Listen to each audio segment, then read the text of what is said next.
Welcome, and thank you for your interest in the League of Women Voters of Wake County's intention to convert from a 501c4 organization to a 501c3 organization. Currently, the League of Women Voters is a 501c4 nonprofit organization. The Board of Directors, on the advice of our Bylaws Committee, recommends that we convert to a 501c3H organization. This webinar will focus on the differences between the two organizations and why this will be advantageous to our local league. In embarking on this project, we were fortunate to have the advice of two league members who have particular expertise that was valuable. Tom Carson has been advising our local league. Tom is acting as a consultant for the League of Women Voters of the United States. He's working with leagues at the state level and the local level across the nation who are interested in converting to a 501c3 organization or who are needing to establish a 501c3 organization. Tom is now retired, but he was a partner in an accounting firm that specialized in taxation. Tom is a league member and is currently the vice president of the League of Women Voters of Los Angeles. More locally, Mary Thompson has led us through our efforts. Mary Thompson is a member of the League of Women Voters of Wake County. She is also the new treasurer for the League of Women Voters of North Carolina.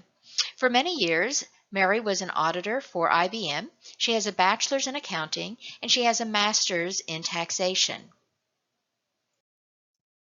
This webinar will summarize the relevant differences between a 501c4 organization versus a 501c3 organization. I'll also be discussing the benefits to the League of Women Voters of Wake County of converting to a 501c3 organization. Finally, and very briefly, I'll talk about the process we need to go through to make that conversion. First, I'm going to talk about the differences between a 501c4 organization and a 501c3 organization. And if this looks or sounds like code, it in fact is. These letters and numbers refer to sections of the IRS tax code. Let's begin with a 501c4 organization. The League of Women Voters of Wake County is currently a 501c4 organization. This is the IRS code designation for a category of tax-exempt organizations. In general, organizations that fall within the 501c4 category are social welfare organizations primarily engaged in promoting common good and general welfare of the people of the community. 501c4 organizations may support or oppose candidates. The League of Women Voters of Wake County is currently a 501c4 organization, but league policy prohibits us from endorsing candidates. The 501c4 organization may engage in significant political lobbying, and I'll explain that in more detail later. A 501c4 organization is, with some exceptions, not required to pay taxes on its revenue. We are a tax-exempt organization. Finally, and this is the important difference, contributions that are made to a 501c4 organization are not tax-deductible for donors. Remember that currently the League of Women Voters of Wake County is a 501c4 organization. Now let's take a look at a 501c3 organization. The League of Women Voters of Wake County is wanting to convert to this form of organization. Again, this is an IRS code designation for a category of tax-exempt organizations. In general, organizations that fall within this category are religious, charitable, scientific, or educational organizations. 501c3 organizations may not support or oppose candidates.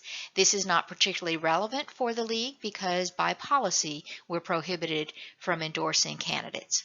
A 501c3 organization may engage in a limited amount of political lobbying. We do not believe that converting to a 501c3 organization will impact our advocacy activities, and I'll talk more about that a little later. Again, we would not be required to pay income taxes, with some exceptions, on our revenue. And finally, an important difference: if we were to convert to a 501c3 organization, contributions from donors would be tax deductible. Let's review the relevant differences between the two types of organizations. Keep in mind that currently the Wake League is a 501c4 organization, and we want to convert to a 501c3 organization. A 501c3 organization may not endorse candidates. That difference isn't relevant for our league because by league policy, regardless of the type of organization that we are organized under, we may not endorse candidates. A 501c4 organization can engage in significant lobbying. A 501c3 organization may not engage in what is defined as significant lobbying, but may still engage in some lobbying. Again, I'll explain the impact for us, which we feel will be none if we were to convert. And finally, contributions to a 501c4 organization are not tax deductible for donors, but if we were to be a 501c3 organization, we could accept tax-deductible donations. So the recommendation of our Bylaws Committee, as well as our Board of Directors, is that LWV-Wake convert to a 501c3 organization. More specifically, we recommend conversion to a 501c3H organization, and that H designation is an important benefit. The H designation under the IRS code would provide us with all the benefits of a 501c3 organization with some additional advantages. It will allow us to do some lobbying, and lobbying for the H designation organization is based on financial expenditure and not volunteer time, and that is an important difference. Currently, under the law, it appears that we could spend up to 20% of our total annual budget on lobbying. To put that into perspective, for a $40,000 budget, we could potentially spend $8,000 on lobbying. For a $50,000 budget, we could spend up to $10,000 on lobbying. And if we had, in our wildest dreams, a $500,000 budget, we could spend potentially $100,000. Now, you might ask, would we ever hire a lobbyist? And the answer is no, that it would not be the responsibility of a local league to hire a lobbyist. While we are in Wake County and are active on state level issues, we would not be responsible for hiring or contracting with a lobbyist for state issues. That would be the responsibility of the League of Women Voters of North Carolina, our state league. So what are our expenses when it comes to advocacy on our issues? Our most important resource is our volunteers' time. And the expenses, typically in terms of financial expenditure, are copying expenses. And those expenses are minimal, particularly given that we have a discount program. For organizations that contract with a lobbyist or have a lobbyist on staff, keep in mind that a huge portion of their lobbying dollars are to pay the salary and benefits of that person.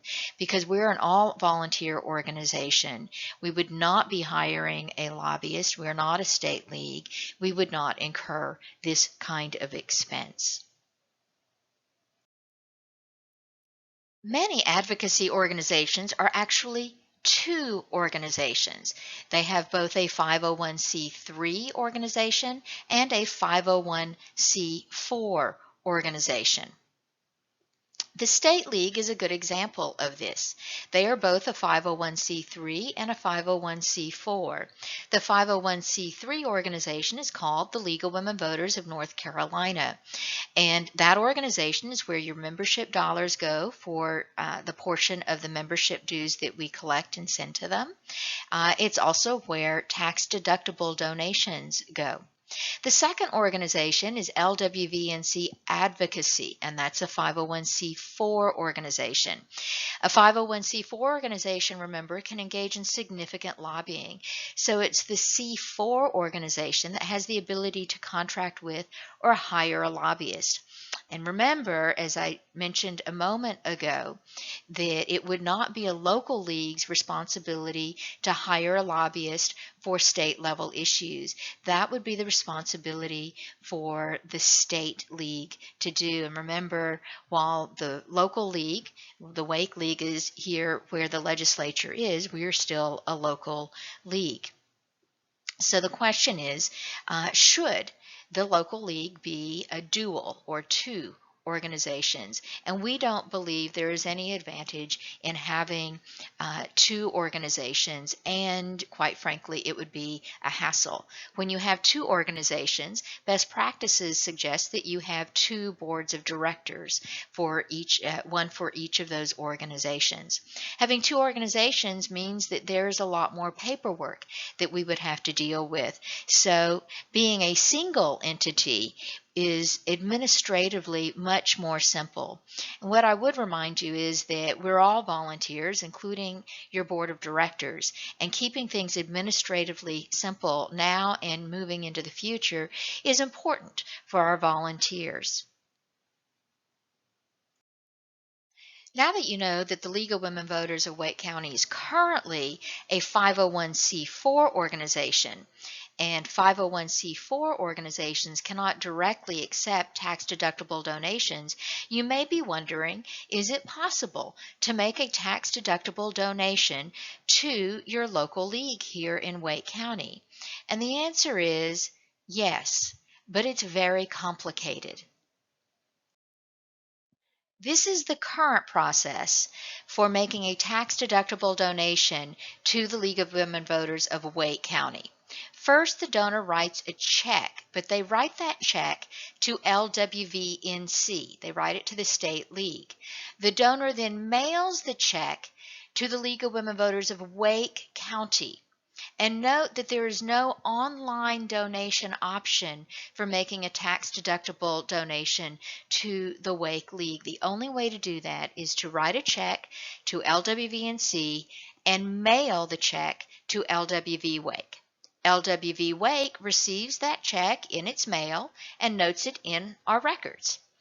Then we send that check to the state league.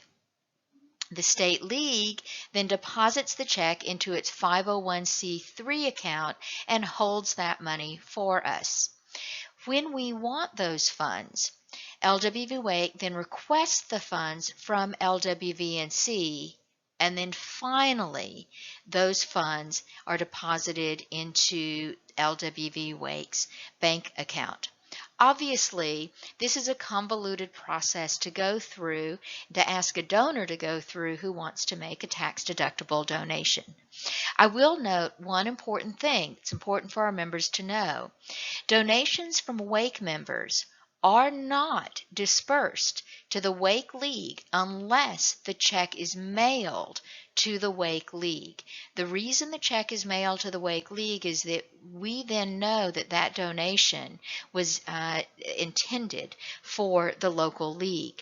A check that is made out to LWV-NC and mailed directly to LWV-NC is assumed to be a donation to the state league and not the local league. The process of making a donation to the Wake League for all other donations is much simpler, but those donations are currently not tax deductible. Currently, any other donation, all a donor needs to do is write a check to LWV-Wake. The donor mails the check to LWV-Wake, and then LWV-Wake deposits the check. So it's very direct. And There is also the online option. So for donations that are not tax deductible, a donor may donate online via our website using PayPal, and the funds then are electronically transferred directly to the Wake League's bank account. This would be the process for collecting tax-deductible donations if we converted to a 501c3H. Improving our ability to raise funds is the primary reason for converting to a 501c3H. Why do we need to engage in fundraising? The reality is that membership dues alone are not enough. Your membership dues currently are $60 for an individual member. And what many members don't know is that the Wake League does not keep most of that money. That when you become a member of the League of Women Voters of Wake County, you're also becoming a member of the State League and the National League. We pass on most of the majority of those funds to those other two organizations. So the membership dues are split between three organizations, and this is how they're split. $16 of your $60 stays with your local league here in Wake County. 12 of the dollars go to the State League, and $32, the majority of it, go to the National League. I would also add that because we collect the membership dues here at the local level, we are also paying the processing fees for collecting the membership dues for your national membership. So in reality, the local league here in Wake County keeps less than $15 of the $60 that you pay for your annual membership. Making it easier to make tax-deductible donations can improve our fundraising, and fundraising is necessary for us to cover all the expenses that are required to fulfill our mission. Now that you have a better understanding of the differences between a 501c4 organization and a 501c3 organization, I'd like to talk a little bit about the benefits of converting to a 501c3 organization. Remember that convoluted process that I shared with you that a donor needs to go through and that the Wake League needs to go through in order to collect a tax-deductible donation? Well, one of the first benefits of converting to a 501c3 organization is that we would eliminate that process and donations would be more direct to the local league. If we converted to a 501c3H, donors who want a tax-deductible donation could write a check directly to LWV-Wake, and they would also have the option of very quickly making a tax-deductible donation online, and it would go directly to LWV-Wake. Converting to a 501c3H would provide benefits to our members, especially those members who itemize their taxes, because your membership dues would be tax deductible. Financial donations to LWV-Wake would be tax deductible, and potentially in-kind contributions would be tax deductible. The major benefit to the league is that it would improve our fundraising ability. And how does it do that? Well, first of all, for many donors, especially major donors, it is a potential incentive to donate if the donation is going to be tax deductible. Secondly, by making it easier to donate rather than going through a convoluted process, that's also an incentive to donate to us. And the combination of the two potentially increases our fundraising ability both in the short term and in the long term. But there are additional benefits to converting to a 501c3H organization. We have discovered that most of the kinds of grants that we would like to apply for only go to 501c3 organizations and are not awarded to 501c4 organizations. In order to be able to apply for those grants, currently we have to ask the State League to serve as a fiscal sponsor. we'd like to be in a better position to apply for various grants that would help us with the work that we do here in the League. We've also discovered that many of the vendors we use offer discounts to nonprofit organizations. And when we sought to take advantage of those discounts, we discovered that those discounts typically go only to 501c3 organizations and not 501c4 organizations. By converting to a 501c3, we could take advantage of discounts from vendors who offer nonprofit pricing. In addition to that, we would be in a better position to participate in fundraising activities that offer matching dollars. For example, we participated in the Giving Tuesday campaign in the latter part of 2019 for the very first time, and it was very successful. But what we discovered is that had we been a 501c3 organization, and been able to collect some of those donations on our Facebook platform, Facebook would have matched those donations. That potentially could have translated into thousands of dollars for us.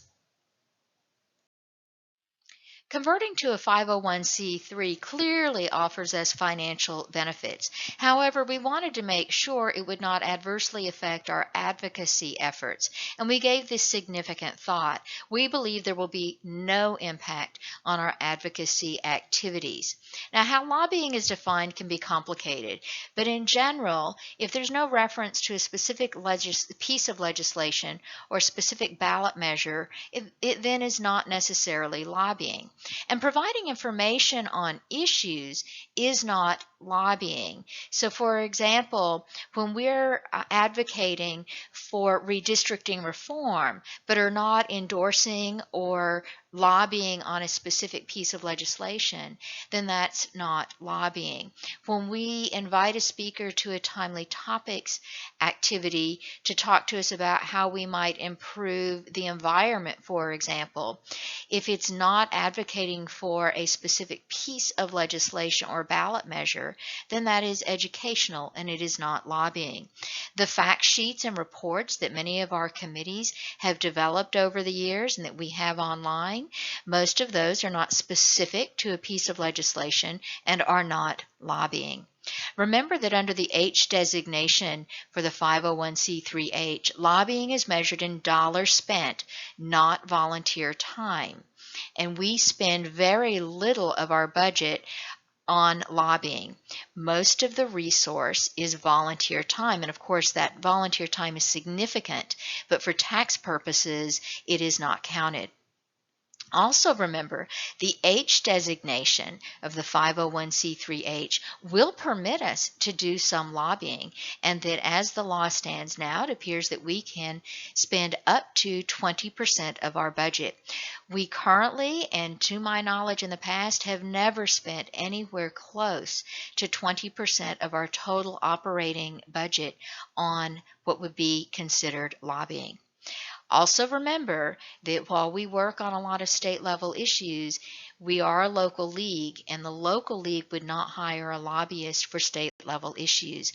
That would be the responsibility of the state league. So we believe that there will be no adverse impact on our advocacy activities.